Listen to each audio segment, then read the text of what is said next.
The world itself, Chris, the world itself is my ashram. This is where dreams are, in this impossible place, as well as at night and in my body.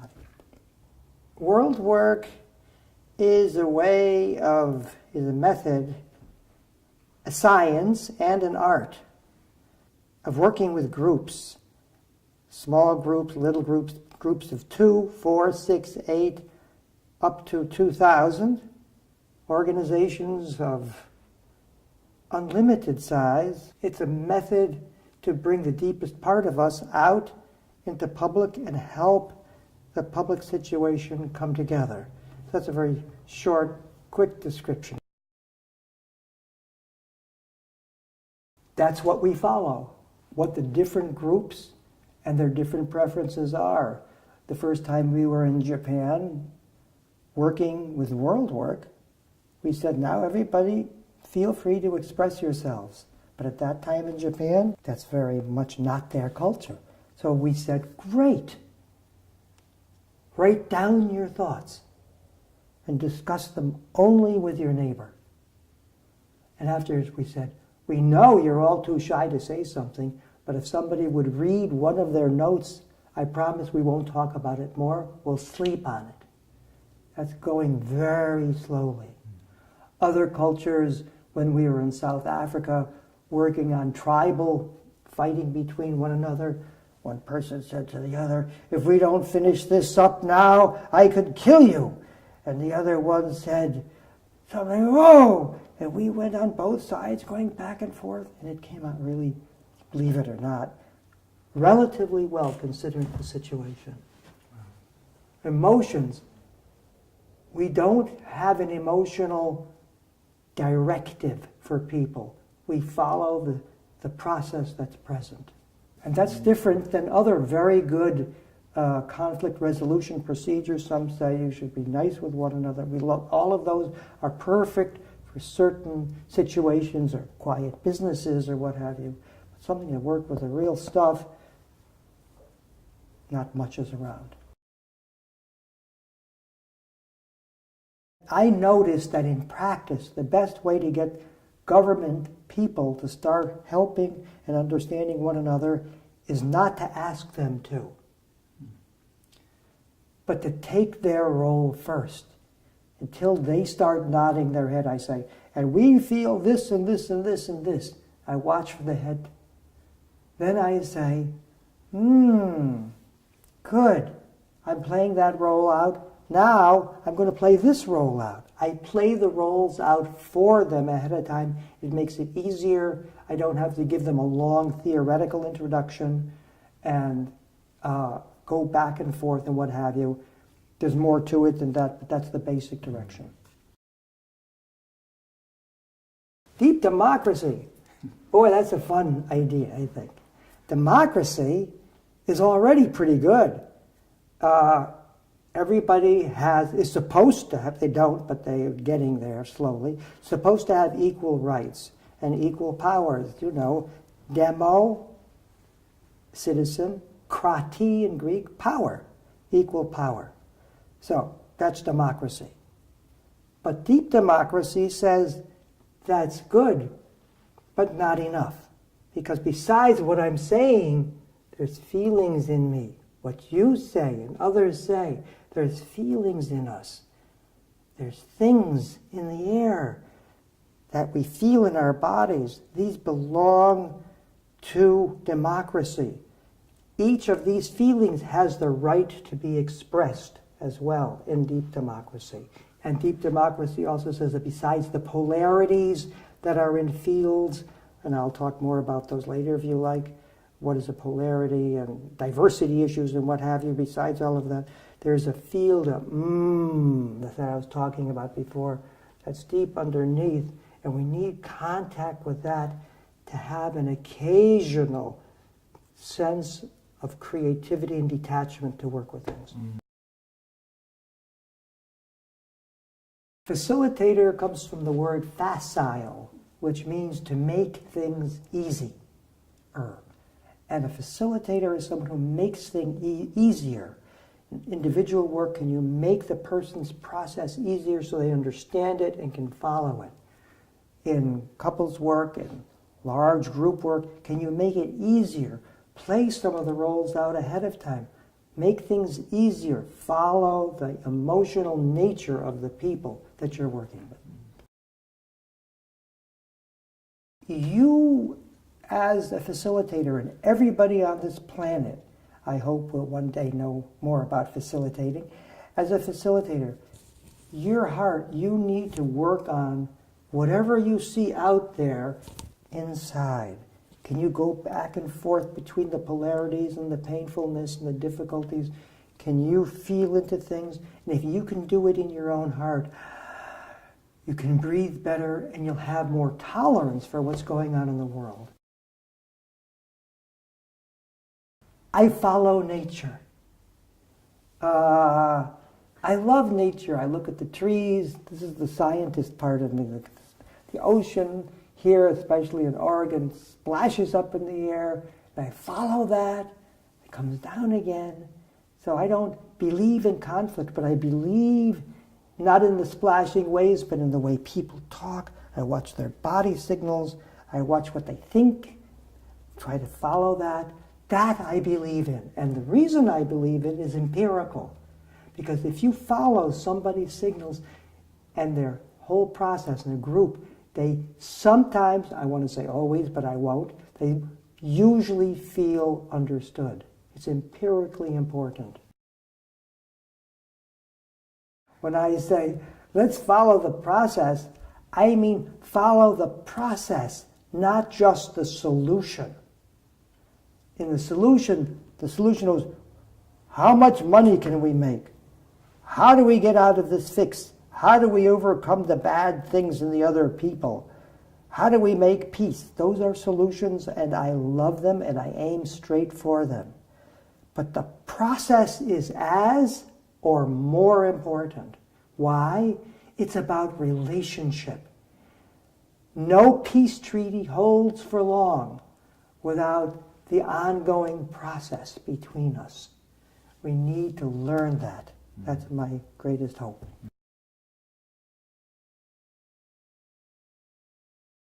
I'll make that really simple. We were just also at the California Association for Marriage and Group and Marriage Therapy. And there, what they understood was that psychology, psychotherapy, therapy of all kinds, facilitation work, call it what you want, is a science, and a strict science. Can you follow the details? Can you watch the way somebody moves? Can you look at their eyes? Can you hear the tone of voice? That's empirical, measurable science. But even if you can do the science, there's an art that's possibly missing. So that even in tense circumstances, I know a lot about watching signals and what have you, but under very, very tense circumstances, it's my art that has to come through. Science is important, you need it, but when you're under strain, what have you, also to make things work best, you have to be in touch with your deepest self.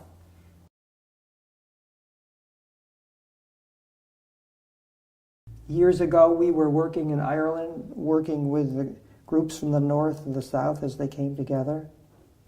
And they were screaming at each other, 200, 300 people screaming all at the same time. You killed my people, and you killed my people. Now I know that's a ghost role.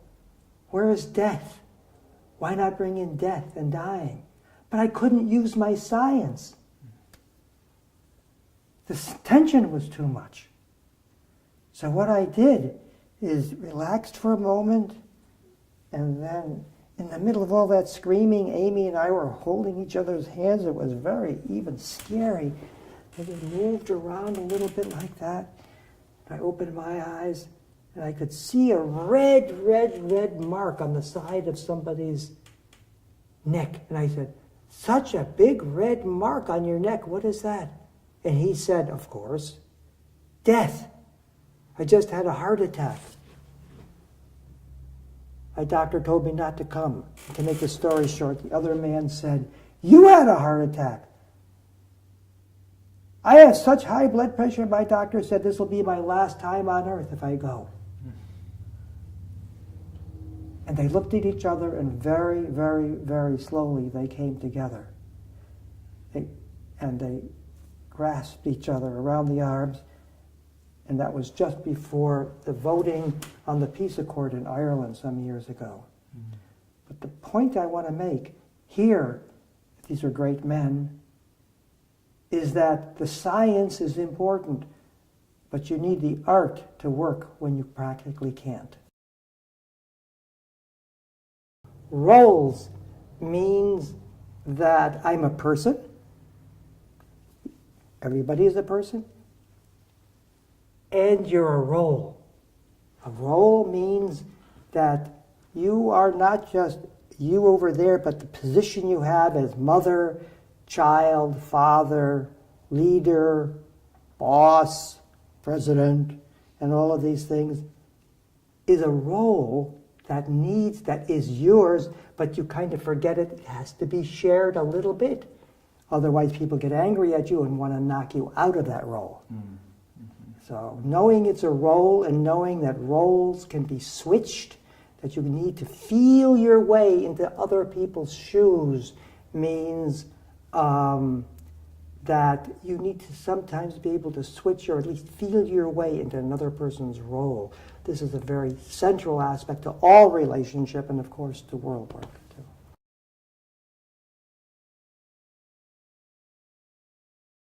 The leader is a person.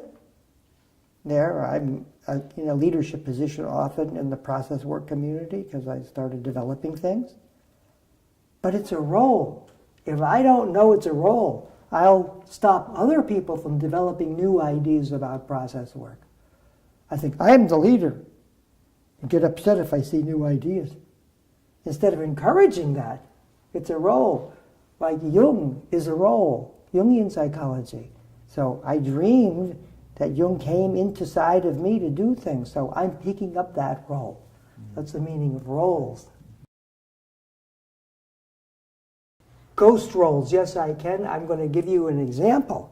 It's about Hillary Clinton, who is running for president of the United States. She's a good woman. And the leader of Black Lives Matter movement. Mm-hmm. He's a very good man, and she lets this come out on the internet, the conversation between the two of them. She says, "Well, tell me, what is on your mind today?" basically. And he says, "What's on my mind is Black Lives Matter. White people don't get it."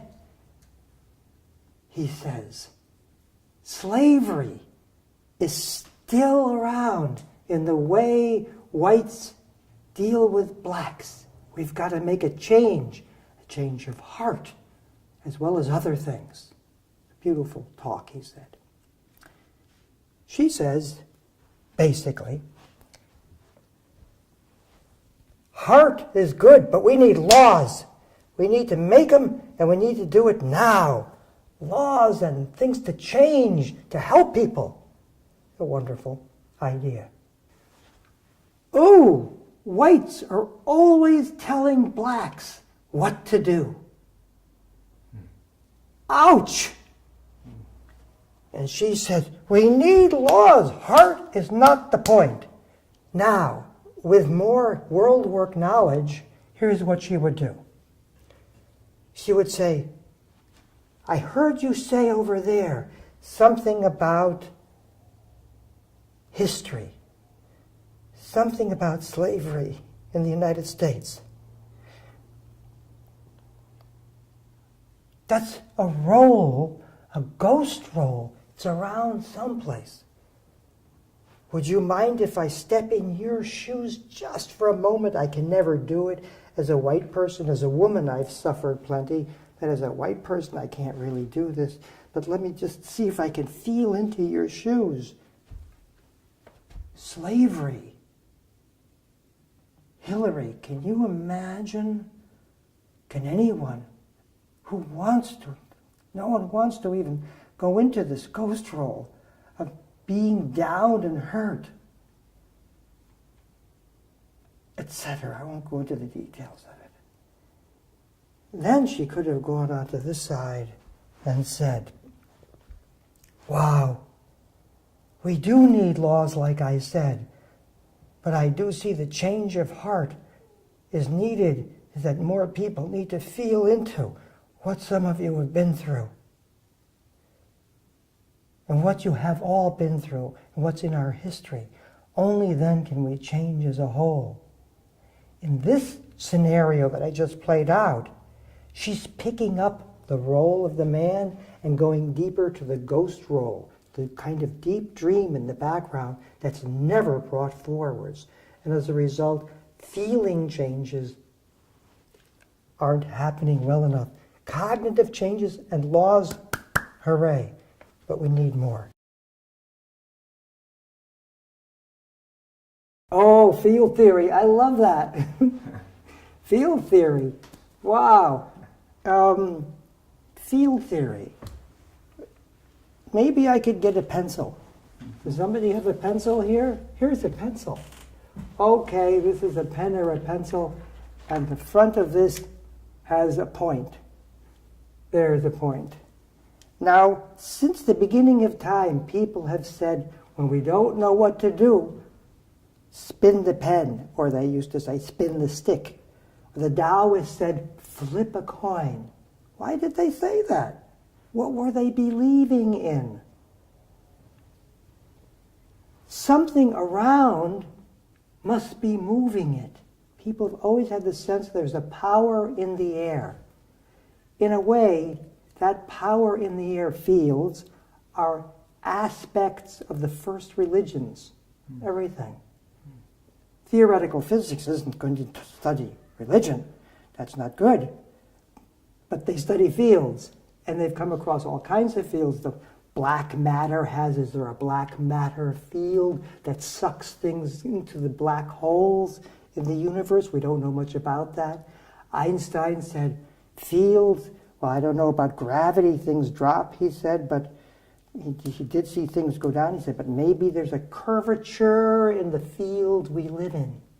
Space-time curved. Everybody said, whoa, you're getting weird. But it's just Taoism. It's another form of Taoism.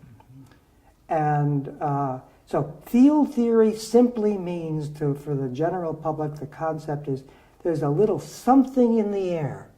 And very sensitive people feel when they come into a room, there's a certain in the room. And that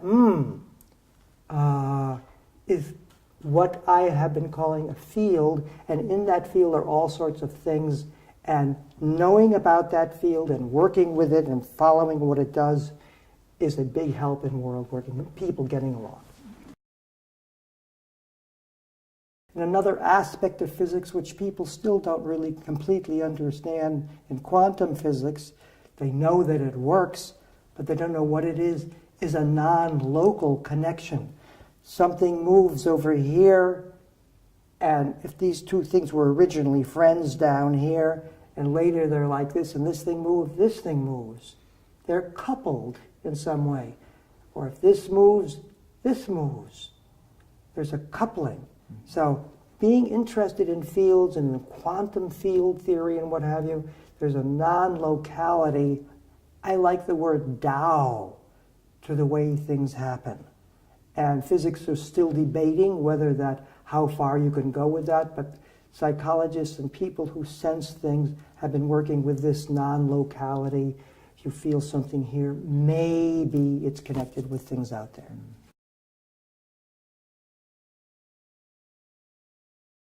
Because it's like I was talking about deep democracy before, there's levels of consciousness here, and consensus reality, not reality, but the reality we have a consensus about is up here at this level. Okay, let's talk about the facts. Let's get them straight. And why is it important to bring the other levels in? Because let's say, I just love flowers, but let's continue our present conversation. But those flowers are a role at a deeper level in dreamland. They belong to the conversation. I too am a flower. I'm not just a person. And actually just saying that right now makes me more relaxed as I say it, for example. So roles help you get closer to the dreamland layer, to the dreaming in back of everyday reality. So the dreaming isn't just in your head at night, it's right here, always between us, and it's right in our bodies. The essence level is the moment when you really open up to your creative, open mind to see what new ideas pop up.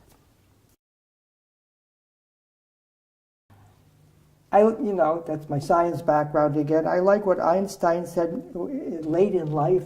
He said, there's something, I want to know the mind of God. The rest are details.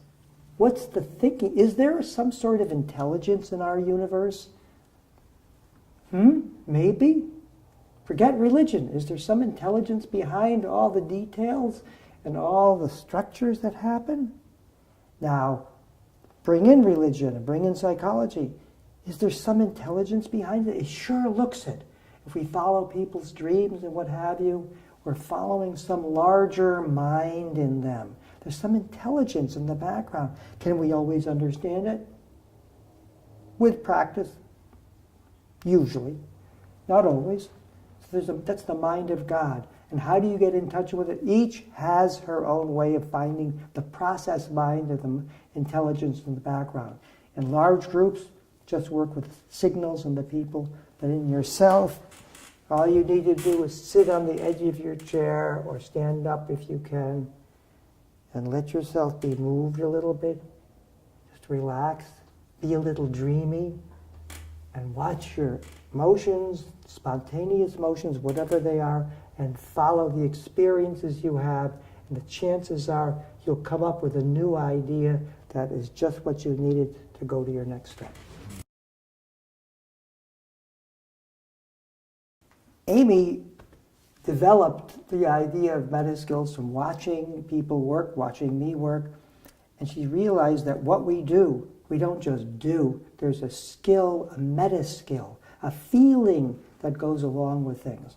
So that's what she means with meta skills. It's a great idea. World work, the meta skill depends upon the moment. So therefore, a group that's very quiet, the meta skill is to, can you feel into who they are, not who you think they should be? A term for this meta skill is, can you walk in the other person's shoes? That's a Native American concept. Can you walk in the other person's shoes? Because if you can do that, your next step is world work. How did I develop it? I don't know, really. But I know when I first thought it, and then I discovered why afterwards. I first thought about world work when I was studying Jungian psychology in Zurich. After my science studies, after studying physics at the ETH, at the Zurich Technical University, then I loved Jungian psychology. Work on yourself inside. Look at your dreams. Yummy. And bring that out. That was really good. But then it didn't work yet. Jungians today are a little different. But at that time, no one yet thought about working with people in extreme states of consciousness. Psychotic people? Not yet. They thought they weren't ready for analysis, I was told. Psychotic people or couples talking about dreams together? Why not, but not in public. People could go psychotic, I was told. Or then in groups, bringing deep experiences into group work where groups didn't get along with one another. That hadn't been done yet. I had the need for some reason to do it. So therefore, I began to meet with groups of people And then, as I began to have greater interest and work with diversity situations of all kinds, my personal history came back as to why I had to do this. As I had been very traumatized as a child, and I grew up in a very tough section of the city, and at that time, it was fashionable in certain parts of the world to kill people who belonged to a certain group or a certain religion. And I belonged to that group. So I would be going to school, 5 or 6. There was a whole bunch of kids that were larger than me, up to 15 and 16. They said, "You have to die." "Why is that?" I asked. They said, "Your people killed our God." "I don't have any people," I said. "I don't know about that." They said, "Ha, ha, ha. You're Jewish." I said, "Jewish?" I didn't know what Jewish was. My parents weren't very interested in religion. And in the more conventional side of religion, at least. And so they proceeded to try to destroy me, and I won't go further than that. And that started to come back. Imagine I had been through 18 years of analysis. It had never even occurred in a dream. So as I began to do this work, I began to realize, wow, this is working that out. This is helping people, helping marginalized people, helping mainstream people. Because as a kid, something in me learned how to fight back and make friends with these people. I actually loved them, the ones who had been so terrible to me. And later in school, I became even they elected me to be class president. They really liked me. So I knew we can do it. Wow. And it was painful to remember, but the hope was there. And then I suddenly realized, my God, I've got a lot of hope, and I have been wanting to go further. And so that's how Worldwork began. It's not just, it is all about individuals, couples, relationships, and all of that, but it's also about, let's get together as a large group and try to work things out.